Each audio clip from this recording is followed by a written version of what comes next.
Police भरती MPSC सर्व स्पर्धा परीक्षांसाठी चालू घडामोडीवरती प्रश्न विचारले जातात। हेच प्रश्न अतिशय कमी वेळात मी तुम्हाला रोज देत असतो, त्यामुळे व्हिडिओ शेवटपर्यंत पहा व आपल्या चॅनलला सबस्क्राईब करा आणि व्हिडिओला लाईक करा। तर चला पाहूया आजचा पहिला प्रश्न। कोणत्या देशाने वॉक टू मार्स उपक्रम सुरू केला आहे? तर त्याचं उत्तर आहे संयुक्त अरब अमिरातने। प्रश्न 2, कोणाला जीवन विज्ञानातील इन्फोसिस पुरस्कार 2025 प्रदान केला? तर त्याचं उत्तर आहे अंजना बद्रीनारायण यांना। अतिशय महत्त्वाचे वन लाइनर चालू घडामोडीचे प्रश्न आपण रोज घेत असतो, त्यामुळे आपल्या चॅनलला सबस्क्राईब करा।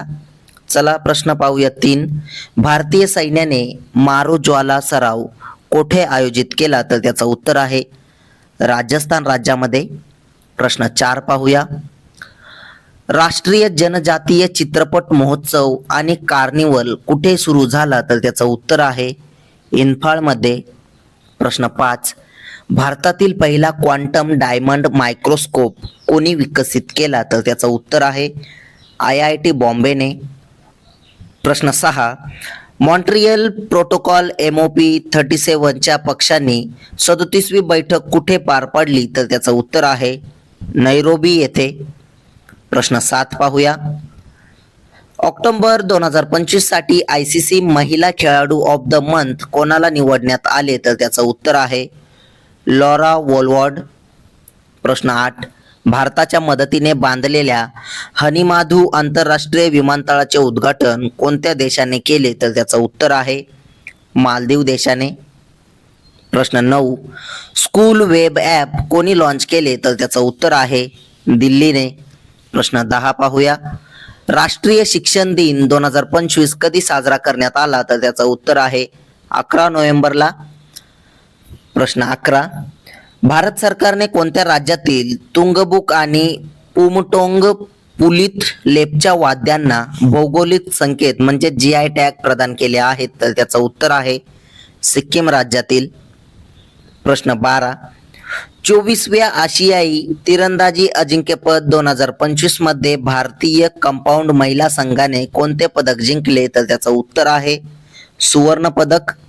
अतिशय महत्त्वाचा प्रश्न आहे, नोट डाऊन करा। प्रश्न 13 पाहूया, कोणत्या देशाला 2025-2029 या कालावधीसाठी युनेस्को मानव संसाधन विकास पुरस्काराने सन्मानित करण्यात आले आहे? तर त्याचं उत्तर आहे ओमान देशाला। 13 नोव्हेंबर 2025 चे चालू घडामोडीचे रिव्हिजन आज आपण करूया। तर प्रश्न पहिला आहे, सार्वजनिक सेवा प्रसारण दिन 2025 कधी साजरा केला? तर त्याचं उत्तर आहे 12 नोव्हेंबरला। प्रश्न 2, हिंदी भाषेसाठी 2025 चा बाल साहित्य पुरस्कार कोणाला दिला? तर त्याचं उत्तर आहे सुशील शुक्ला यांना। प्रश्न 3, G7 परराष्ट्र मंत्र्यांची बैठक कुठे झाली? तर त्याचं उत्तर आहे कॅनडा इथे। प्रश्न 4 पाहूया, 2025 मध्ये जागतिक न्यूमोनिया दिन कधी साजरा करण्यात आला? तर त्याचं उत्तर आहे 12 नोव्हेंबरला। प्रश्न 5 पाहूया, 2027 मध्ये कोणता देश COP32 हवामान शिखर परिषदेचे आयोजन करेल? तर त्याचं उत्तर आहे इथिओपिया। प्रश्न 6, महाराष्ट्र बॉक्सिंग असोसिएशनच्या अध्यक्षपदी कोणाची निवड झाली आहे? तर त्याचं उत्तर आहे प्रवीण दरेकर। प्रश्न 7 पाहूया, जगातील पहिलं स्काय स्टेडियम कोणत्या देशात बांधले जात आहे? तर त्याचं उत्तर आहे सौदी अरेबियामध्ये। प्रश्न 8, दरवर्षी युद्ध विराम दिवस कधी साजरा करण्यात येत असतो? तर त्याचं उत्तर आहे 11 नोव्हेंबरला। प्रश्न 9, कोणत्या भारतीय दलाने त्यांचे पहिले महिला निर्मित दुर्गा ड्रोन स्क्वॉड्रनचे अनावरण केले? तर त्याचं उत्तर आहे सीमा सुरक्षा दलाने।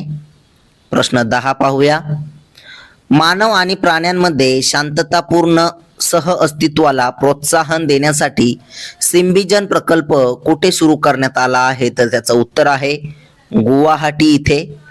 प्रश्न 11, भारतातील पहिल्या मेगावॅट तास scale vanadium redox flow battery VRFB प्रणालीचे उद्घाटन कोणी केले? तर त्याचं उत्तर आहे मनोहरलाल खट्टर यांनी। प्रश्न 12, जागतिक हवामान जोखीम निर्देशांक CRI 2025 च्या वार्षिक निर्देशांकात भारताने कोणते स्थान मिळवले आहे? तर त्याचं उत्तर आहे 15वे स्थान। प्रश्न 13 पाहूया. कोणते राज्य सुधारित भारत नेट योजना राज्यभर लागू करणारे पहिले राज्य बनले आहे? तर त्याचं उत्तर आहे पंजाब राज्य. प्रश्न 14. ऑर्गनायझेशन इंटरनॅशनल डेस कन्स्ट्रक्शन डी ऑटोमोबाईल OICA चे नेतृत्व करणारे पहिले भारतीय कोण बनले? तर त्याचं उत्तर आहे शैलेश चंद्रा. प्रश्न 15. नुकतेच 8वे नामदाफा फुलपाखरू महोत्सव कुठे आयोजित करण्यात आले होते? तर त्याचं उत्तर आहे अरुणाचल प्रदेश मध्ये. प्रश्न 16 पाहूया. 10 गिगावॅट क्षमतेचे भारतातील सर्वात मोठे सोलर वेफर्स आणि इनगॉट मॅन्युफॅक्चरिंग प्लांट स्थापन करण्याची घोषणा कोणी केली आहे? तर त्याचं उत्तर आहे टाटा पॉवरने. प्रश्न 17. Sir Dorabji Tata trust SDTT चे विश्वस्त म्हणून कोणाची नियुक्ती करण्यात आली आहे? तर त्याचं उत्तर आहे भास्कर भट्ट व नेव्हिल टाटा यांची. प्रश्न 18. चर्चेत आलेल्या हम्बोल्ट पेंग्विनचे मूळ निवासस्थान कुठे आहे? तर त्याचं उत्तर आहे चिली येथे. प्रश्न 19. भारताने भूतानी मठ आणि अतिथीगृह बांधण्यासाठी कुठे जमीन उपलब्ध करून दिली आहे? तर त्याचं उत्तर आहे वाराणसी येथे. प्रश्न 20 पाहूया. शहरी सहकारी बँकांचे आधुनिकीकरण करण्यासाठी कोणते मोबाईल ॲप्लिकेशन सुरू करण्यात आले आहे? तर त्याचं उत्तर आहे सहकार डिजिकर्ज व सहकार डिजिपे हे 2 ॲप. असेच रोजचे चालू घडामोडीवरील प्रश्न पाहण्यासाठी आपल्या चॅनलला सबस्क्राईब करा आणि व्हिडिओला लाईक करा. तसेच जर तुम्हाला PDF हवी असेल तर आपल्या टेलिग्राम चॅनलला जॉईन करा. धन्यवाद.